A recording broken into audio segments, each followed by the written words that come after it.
Hi again then guys, and welcome to another specific review of a certain car from, of course, the selection of 8 vehicles in the new 1.32 update, and this one is one of my favourites of this update, probably second to the TVR overall, just because it's TVR.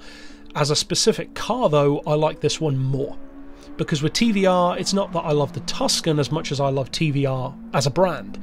Whereas with this one, I love this car. It's easily my favourite Honda. I've said before, it's my favourite JDM car, with the Mazda RX-7 FD coming in a pretty close second. But for me, the DC2 Integra just has so much to offer. And it's about more than just being good. Because something like an NSX is great, but the Integra to me takes it further, because it's not, strictly speaking, faster, it's that it's fast and practical and affordable. And it does all of this great stuff in such a low class that you've got tons to work with. You can take it down into N100, you could have it in its stock class of N200, you can take it up to N300, probably N400 as well. I haven't fully tuned mine yet, at least at the time of releasing this video. And one of the most remarkable things about the Integra, this one specifically, nowhere near as much with the DC5, is if you look at the weight on this car, it's insane. This car weighs 1,080 kilos, 20 kilos lighter than a TVR Tuscan, which we already said yesterday in that car's review is about as bare bones as you can get for a full-sized, pretty well-equipped sports car. How on earth is this even lighter than that? This is a proper-sized, 4-seater, really practical, pretty spacious coupe, and it weighs barely more than a tonne. And I think that this is something which we will never see again in the car world. Not something that's this good, but something that's that light. Because nowadays, 20 years on, you cannot make a car like this that light anymore. With safety tech, with fuel tech, with performance tech, cars get bigger and heavier all the time. This was arguably the peak, I would say, of that mountain, of making a car that should be much heavier as light as it can be. Subaru and Mitsubishi have always been very good at that as well, with the Evo and the WRX, but they don't even come close to how lightweight this is. And as a result of that, it doesn't need a massive amount of power. Now, of course, it has a VTEC engine, 1.8 4-cylinder, just under 200 horsepower in this form, 198. And of course, it's a Honda, so torque isn't really its thing. It's got 137 pound-feet. Not that you'd notice, it's still so quick. In the real world, it's ironically faster than the DC5, which of course was the car that replaced it, and the DC5 has got about 220 horsepower and yet is still a lot slower. The DC5 does 0 to 60 in the real world in about 7 seconds. This does it in about 6.5, from under 200 horsepower. There are very few hot hatches or coupes with those kind of specs that can match an Integra's performance. It's brilliant.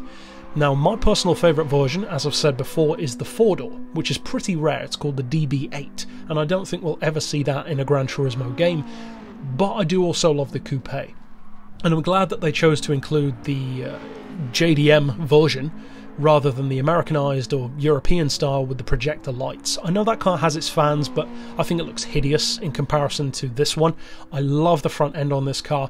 Now, in terms of the rest of its ability, well, it's just under 24,000, so it would be very difficult for this to be a bad car with a price like that. That's cheaper than most of the hatchbacks in the game, let alone sports coupes, but it's not just barely good enough to be worth buying, it's above and beyond. One of the reasons why I would say it's still one of the best, if not the best, front-wheel drive performance car ever made, and that's a very competitive market, because stuff like the Mark II Ford Focus RS, the crazy lime green one, awesome car, I love it. But it doesn't handle particularly well. It's big, it's heavy, it has a lot of torque steer. Take the older Ford Focus RS. Brilliant performance car. They sold out immediately, WRC technology. Again, great vehicle. But the Integra just goes above and beyond all of these other rivals. Stuff like the Mini Cooper, various other front-wheel drive cars which are brilliant. But they're not an Integra. And it's not just that it's a Honda. This is not coming from a fanboy kind of mentality, because many of you know I'm not a Honda fanboy. I have very little time for the Civic. I don't particularly care for the car. I like the NSX, but it's not one of my favourites. Just the Integra to me really stands out among all Hondas because it's such, I would say, a perfect car. all round. You could not really improve the Integra in any way. And they proved that themselves, because the replacement of the Integra, the DC5, was not better. In fact, it got worse in some ways. This is just one of those flash-in-the-pan moments where it came out at the right time, it had the exact right setup, the right spec, the right performance, everything just fell into place. And to me, all of that put together is why I love the DC2 so much. So is this review a case of being biased towards the car, or is it actually that good? Well, of course that can come into play, but to put it into more factual terms rather than just opinions, I took this on my first ever lap, which you can see incidentally in my overall breakdown of the new update, around Dragon Trail. And as I said in that video, it was immediately faster than my Subaru 22B in N200 as well. And that car is WRC DNA from the get-go. It's got all-wheel drive, it's a faster car to begin with, albeit a slightly detuned one to hit the same class, but that shows the raw ability that this one has. Most people would probably assume that an all-wheel drive Subaru, even with the same power, would have every advantage it needs over a front-wheel drive Honda, but it didn't turn out that way.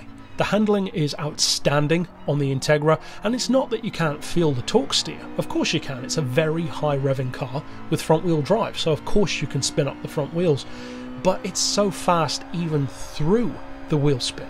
Regardless of the tyres you've got, the turn-in is outstanding, but the handling is remarkably neutral, kind of like a Mitsubishi Evo in that regard. It doesn't really oversteer or understeer, it just steers. It just gets to the job done, but it sounds great. To me it looks great, but of course that's down to personal opinion, and it's very rewarding. The driving manners, the way the car handles itself, it's all spot on. It's like the Lotus of four-seater coupes, as far as I'm concerned at least. So across the board, very happy with it. It's amazing to finally have a premium one. We've waited so long, way too long, let's be honest, to have a premium Integra DC2, especially when there was already a premium DC5. So yeah, I'm very happy with this one. It's cool to finally have my favourite JDM car back. And yeah, if you haven't bought one already, what are you waiting for? It's 24 grand, it's not exactly going to break the bank. It's a brilliant N200 car, worth looking into for N100 as well, and potentially higher also. But of course with front wheel drive cars you do need to be careful how much power you give them to deal with, because even the best ones only can go so far before you start shredding the tyres. So overall, give it a look. It's a brilliant car as far as I'm concerned, and that's it for this review. So of course I'll see you guys next time, and for now, as always, thanks for watching.